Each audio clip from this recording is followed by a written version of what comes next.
آج بہت سارے سوالات ہیں میرے شہنشاہ حسین نقوی صاحب سے، اور میں بچپن سے طالب حسین جوہری صاحب کو سنتا آیا ہوں، بہت سارے شیعہ علماء کو سنا ہے، کمال کے لوگ ہیں، اور پھر اہل بیت ہمارے سار آنکھوں پر، اور پھر محبت اہل بیت، اس کے بغیر دین مکمل نہیں ہوتا۔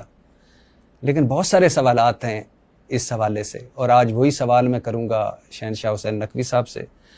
سر، سب سے پہلے بہت شکریہ، آپ نے وقت دیا، اور بہت سارے سوالات ہیں، بہت کچھ میری خواہش ہے کہ جو شیعہ مسلک ہے اس کے حوالے سے بہت سارے غلط فہمیاں ہیں، بہت ساری چیزیں ہیں، بہت سارے لوگوں کو پتہ ہی نہیں ہے، تو وہ آج میں آپ سے پوچھوں گا، اور سوالات ہو سکتا ہے تلخ ہوں، مگر اس کے پیچھے مقصد یہی ہے کہ اللہ کرے ہم کوئی شیعہ سنی نہ رہے، کوئی وہابی دیوبندی نہ رہے، کوئی بریلوی، کوئی کچھ نہ رہے، ہم سب ایک ہو کر چلے۔ بہت شکریہ سر، سب سے پہلے آپ کا شکریہ، آپ تشریف لائے، اور گفتگو، ملاقات اور تبادلہ افکار، تبادلہ انظار یہ انتہائی ضروری ہے۔ مل بیٹھنا، بات کرنا، گفتگو کرنا، سننا، سمجھنا۔ میں سمجھتا ہوں کہ اگر کوئی طالب علم ہے اور چاہتا ہے کہ وہ اپنے علم میں، اپنی معلومات میں اضافہ کرے، اور خاص طور پہ ہمارے جس معاشرے کا آپ نے اشارہ دیا، اس میں تو بہت ہی ضروری ہے۔ آپ کا ممنون کہ آپ تشریف لائے اور گفتگو کا موقع دیا، مجھے اس قابل سمجھا کہ میں اپنے اور آپ کے مشترکہ سننے والوں اور چاہنے والوں سے بات کر سکوں۔ بہت شکریہ سر۔ میرا پہلا سوال ہے کہ یہ شیعہ مسلک یا شیعہ فرقہ کب وجود میں آیا؟ بسم اللہ الرحمن الرحیم۔ شیعہ مسلک کی بنیاد رسول اللہ صلی اللہ علیہ وآلہ وسلم نے ڈالی کہ جب آپ نے ارشاد فرمایا یا علی انت و شیعتک ہم الفائزون۔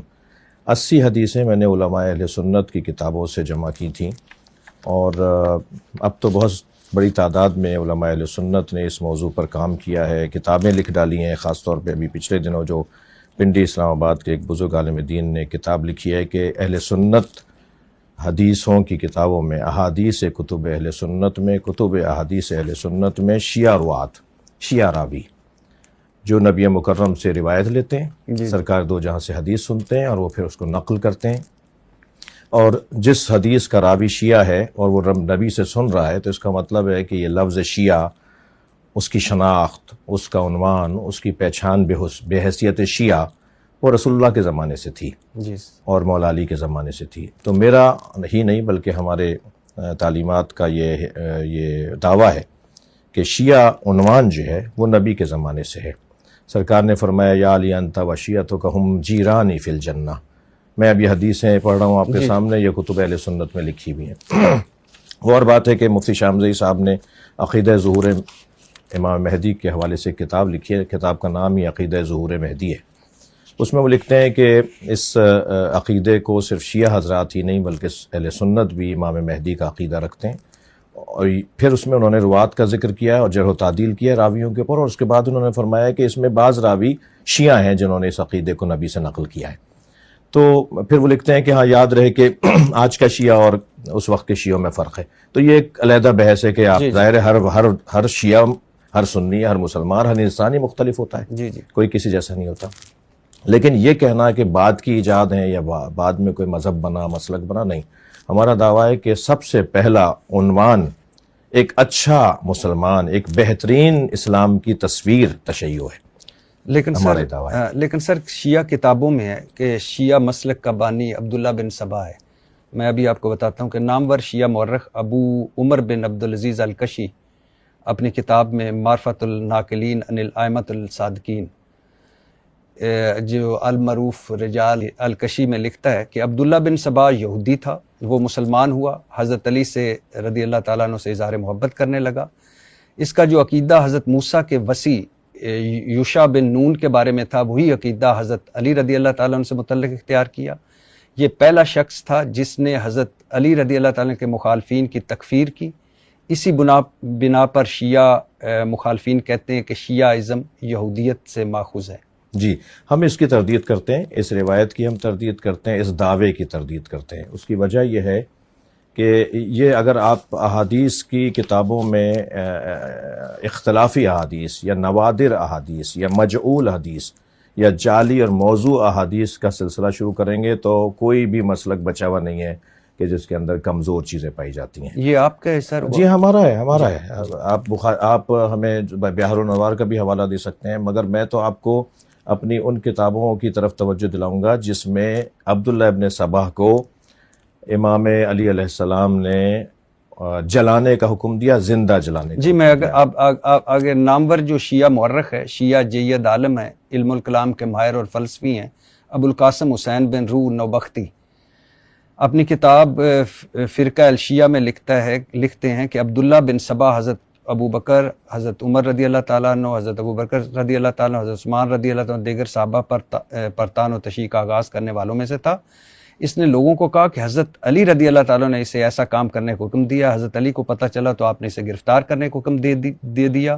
اسے گرفتار کر کے لایا گیا. اعتراف کرنے پر حضرت علی نے اسے قتل کرنے کو حکم دیا، مگر لوگوں نے کہا کہ امیر المومنین ایسے شخص کو قتل نہ کریں جو اہل بیت سے محبت کی طرف لوگوں کو بلاتا ہے، جس پر حضرت علی رضی اللہ عنہ نے اسے جلا وطن کر کے ایران کے شہر مدائن کی طرف بھیج دیا. جی ہمارا یہی کہنا ہے کہ یہ شخص ضرور تھا، ایک وجود ہے اس کا، مگر نہ ہماری کسی کتاب میں، یعنی میں موٹی دلیل دے رہا ہوں، اگر عبداللہ ابن سبا ہمارا بانی ہے تو ہم اسے حدیثیں لیں نا، ہم اسے روایات کو نقل کریں نا. ہماری کسی معتبر خاص طور پہ عقائد کی کتابوں میں اور احکام کی فقہ کی کتابوں میں عبداللہ ابن سبا سے کوئی روایت نہیں لی جاتی. نوبختی کے مطابق یہ یہودی تھا اور اسلام قبول کر کے علی رضی اللہ تعالیٰ کا معتقد ہو گیا، اور یہ پہلا شخص تھا جس نے حضرت علی کی امامت و ولایت کی فرضیت اور آپ کے دشمنوں سے برائت کا عقیدے کا پرچار کیا. یہ دعویٰ ہے نا، دیکھیں یہ دعویٰ ہے ان کا. نوبختی آپ کا بہت نہیں، بڑا. ہمارا ایک عالم تو دعویٰ نہیں کرے گا، ہمارا ایک عالم تو ہمارا مذہب بیان نہیں کرے گا. جمہور ہمیشہ بیان کرتے ہیں، اکثریت علماء کسی مذہب کے مسلک کے اس مذہب اور اس مسلک کی نمائندگی کرتے ہیں. ایک بات. دوسری بات یہ کہ ایک عالم نے نہیں، میں تو ابھی اگر آپ اس طرح سے گفتگو کریں گے تو تحریف قرآن کی آپ میرے ہاں لے آئیں گے روایات کے آپ یہاں محدث نوری نے قائل ہوئے ہیں کہ قرآن میں تحریف ہے. ٹھیک ہے، تو میں 4 حوالے آپ کو دے دوں گا کہ اہل سنت کے علماء نے بھی تحریف کی گفتگو کی ہے. حضرت صحابہ کرام میں بعض شخصیات قرآن کی بعض آیات کے جو ہے وہ زیادہ ہونے اور کم ہونے کے دعوے دار ہیں. ایسا نہیں ہوتا. اصل میں یہ ہوتا ہے کہ اس وقت فرض کریں کہ عالم تشیع، آج کے عالم تشیع، آپ اس وقت عالم تشیع کیا عبداللہ ابن سبا کو آن کرتا ہے؟ عبداللہ ابن سبا کو ہم آن نہیں کرتے، ہم اس سے دین نہیں لیتے، ہم اس کی مذمت کے قائل ہیں، ہم اس کی لعن کے قائل ہیں، ہم اس کی لعنت کے قائل ہیں. کبھی کبھی ایسا ہوتا ہے کہ کسی مذہب کا بانی اس کے مذہب کے ماننے والے اسی کے اوپر لعنت کرتے ہوں، ہم یکسر اس کو مسترد کرتے ہیں، اس کو ضال اور مضل سمجھتے ہیں. ائمہ اہل بیت نے اس کی مذمت کی ہے. مولا علی کا جو آپ نے واقعہ سنایا، اس کے علاوہ بھی ائمہ اہل بیت نے، امام علی نقی علیہ السلام سے، امام جعفر صادق علیہ السلام سے روایات ہیں. ہمارے ہاں اس شخص کی سب سے موٹی بڑی دلیل یہ ہے کہ ہم اس سے دین نہیں لیتے. ہمارا اگر بڑا ہوتا، ہمارا اگر سربراہ ہوتا تو ہم اس سے دین لے رہے ہوتے، ہم اس سے مذہب اور دین نہیں لیتے. سر شیعہ مسلک کے کتنے فرقے ہیں؟ شیعہ مسلک کے فرقوں کو اگر آپ لیں گے تو امام زین العابدین علیہ السلام سے فرقے بننا شروع ہوئے، اور تعداد میں تو میں نہیں سمجھتا کہ 2 4 5 سے بھی زیادہ ہی ہوں گے، لیکن جو مشہور فرقے ہیں ان کا میں تذکرہ کر سکتا ہوں.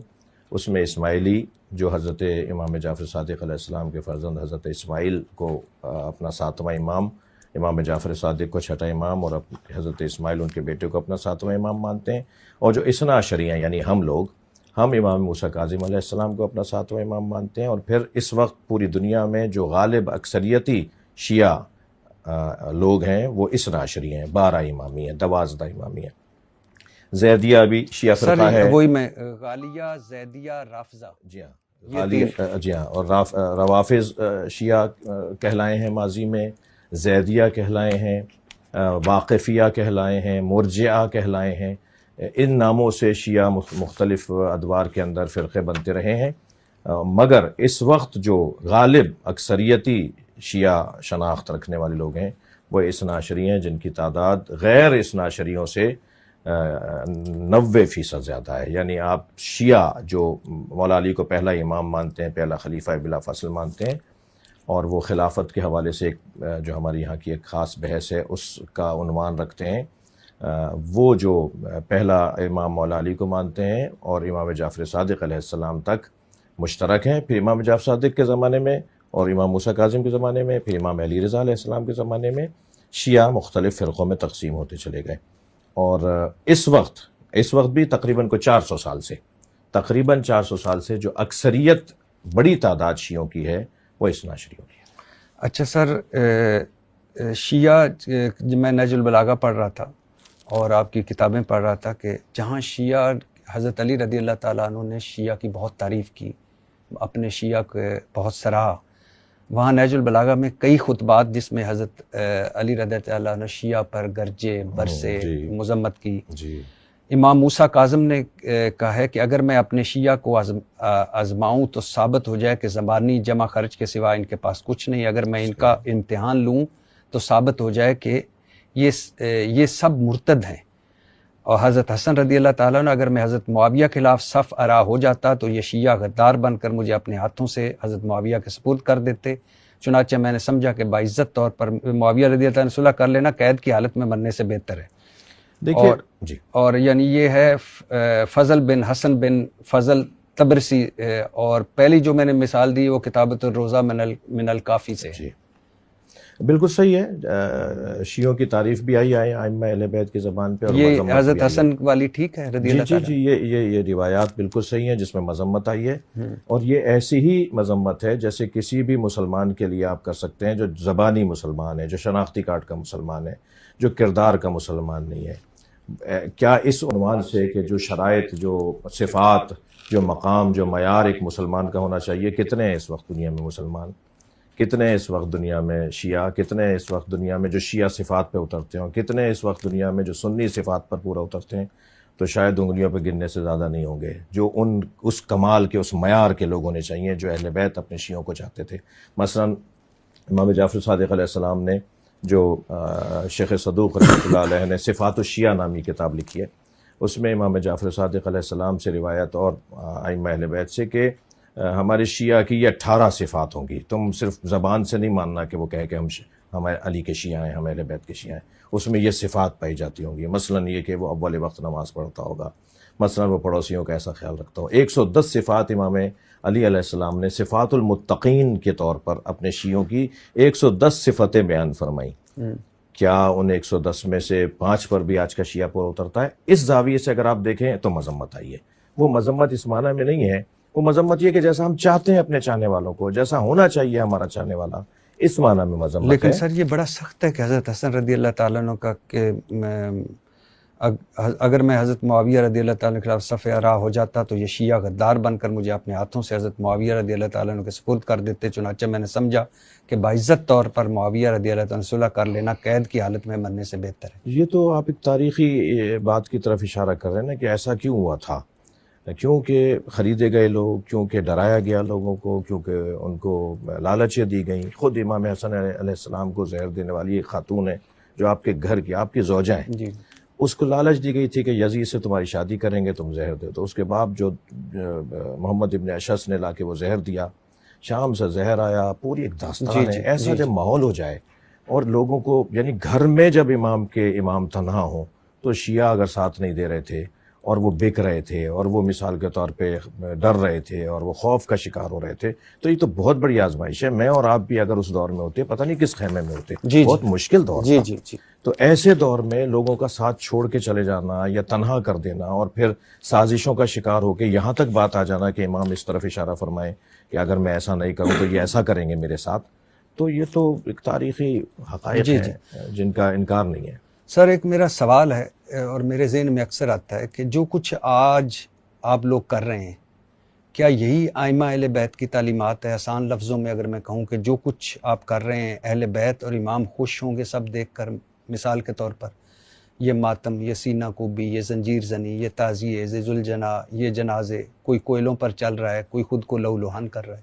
دیکھیں بعض چیزیں تو میں مانوں گا اس بات کو کہ بعض چیزیں توہین مذہب کا سبب ہیں، بعض انداز اور بعض طور طریقے. مثلا یہی کہ کوئی سوئی گھسا لی اپنے وجود میں، کوئی پیٹ میں کوئی چیز گھسا لی، کوئی اس ٹائپ کی حرکت کے جس سے مذاق بنے، کوئی حرکتیں کرنا کچھ اس طرح کی، جو بعض ممالک سے بھی تصویریں آ رہی ہوتی ہیں، ہمارے ملک کے اندر بھی بعض چیزیں نظر آ رہی ہوتی ہیں. تو لیکن جہاں تک ماتم کی بات ہے، رونے کی بات ہے، گریے کی بات ہے، اس پر ہمارے پاس دلائل موجود ہیں، اور ائمہ اہل بیت نے ہمیں اس کام پہ لگایا ہے. یعنی امام رضا علیہ السلام سے ہمارے پاس گریے کی احادیث، امام جعفر صادق سے، امام زین العابدین علیہ السلام جو چوتھے امام اثنا عشری اور تمام شیعوں کے ہیں.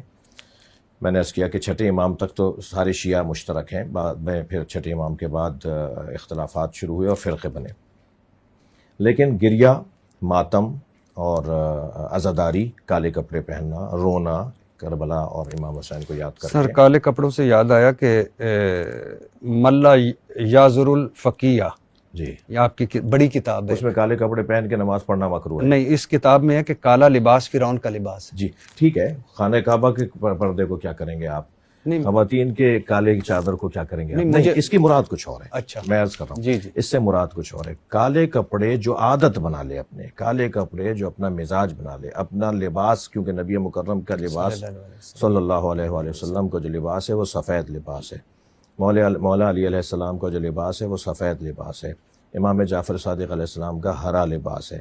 تو ائمہ اہل بیت نے بھی، اصحاب ائمہ اہل بیت نے بھی اپنے لباس کے کلروں کو، رنگوں کو تبدیل کیا ہے. لیکن اگر کوئی شخص یہ طے کر لے کہ مجھے اس سے ہٹ کر کوئی اور رنگ نہیں پہننا، اور وہ رنگ بھی جو ہے وہ مشابہ ہو بعض عادات اور اطوار کے ساتھ، اور جس زمانے کے لوگوں میں یہ مثلا بنی امیہ کا لباس ہو گیا تھا کالے کپڑے پہننا، بنی عباس کا لباس ہو گیا تھا کالے کپڑے پہننا. ایک دور آیا کہ سادات جو تھے وہ صرف سبز امامہ پہنتے تھے. پھر ایک دور آیا کہ سادات کالا امامہ پہننے لگے، اور شناخت ہو گئی کہ جو کالا پگڑی باندھے ہوئے، امامہ باندھے ہوئے، وہ سید ہے. تو یہ دور بدلتا رہا ہے رنگ اور کلرز کو پہننے کے حوالے سے. لیکن اگر کوئی شخص ان ساری چیزوں کو ہٹا کر کہ نہیں صرف میں یہی لباس پہنوں گا اور ہر حال میں یہی پہنوں گا، اس کی مذمت میں کالے کپڑے اور کالا لباس اس کی مذمت میں آیا ہے. خاص طور پہ نماز کی حالت میں مکروہ قرار دیا گیا. مگر یہ حکم کلی ہے. حکم کلی کیا ہے کہ کالے کپڑے پہننا نماز کی حالت میں عام طور پہ پہننا، روزانہ پہننا، ہمیشہ پہننا، اور صرف اس لباس کو اپنانا یہ مکروہ ہے. لیکن حکم کلی پر ایک حکم خاص آئے گا، ایک حاکم حکم آئے گا، اور وہ یہ کہ یہ لباس استعارہ ہے غم اور سوگ کا. اس کے ذریعے سے لوگ پہچان لیتے ہیں کہ اس وقت یہ غم میں ہے. تو جو خاص ایام ہوتے ہیں جیسے محرم ہے، سفر ہے، یا کوئی شہادت کی تاریخ ہے، اس میں اگر کوئی لباس وہ پہنتا ہے اور وہ اس وجہ سے اپنا لباس اپنا رہا ہے کالا لباس، کہ وہ یہ ظاہر کرے اور یہ ثابت کرے کہ میں غم میں ہوں، تو وہ ایک حکم خاص آ جائے گا اس کے لیے. کیونکہ امام زین العابدین علیہ السلام نے کالا امامہ باندھنا شروع کیا اور کالا لباس پہننا شروع کیا. پھر ائمہ اہل بیت نے ایام اعظام میں، خاص طور پہ محرم اور سفر میں، کالا لباس پہننا شروع کیا، اس کو علامت بنائی کہ ہم سوگ میں. اجعلوها سودا حتی یعلم الناس نحن فی عزاء اولاد زہرا، یہ احادیث کے جملے ہیں کہ یہ کالے کپڑے کر دو، یہ کالے پردے آویزاں کر دو، تاکہ لوگ، خاص طور پہ جب جناب زینب شام سے رہا ہو کر، آپ سلام اللہ علیہ، جب آپ مدینے واپس جا رہی تھی اپنے شہر، اور اہل بیت کا قافلہ جب آزاد ہوا، سیری سے باہر آیا، تو بیوی نے دیکھا جو محملیں ہیں ان کے اوپر رنگ برنگے کپڑے لگے ہوئے. حضرت نے فرمایا کہ اجعلوها سودا، انہیں کالے کپڑوں میں تبدیل کرواؤ، تاکہ جہاں جہاں سے سواریاں گزریں لوگ سمجھ جائیں کہ اولاد زہرا کے عزادار جا رہے ہیں. تو یہ پھر بعد میں، یعنی یہ احادیث جو ہیں، یہ احادیث کا زمانہ کوئی اور ہے، پھر ایک علامت بنائی گئی، اور جنہوں نے بنائی ہے وہ پیشوا ہیں، وہ رہنما ہیں، وہ معتبر لوگ ہیں، پڑھے لکھے لوگ ہیں، شخصیات ہیں، اپنے زمانے کے سب سے بڑے عالم ہوتے تھے، جن لوگوں نے پھر ان نشانیوں کو قرار دیا.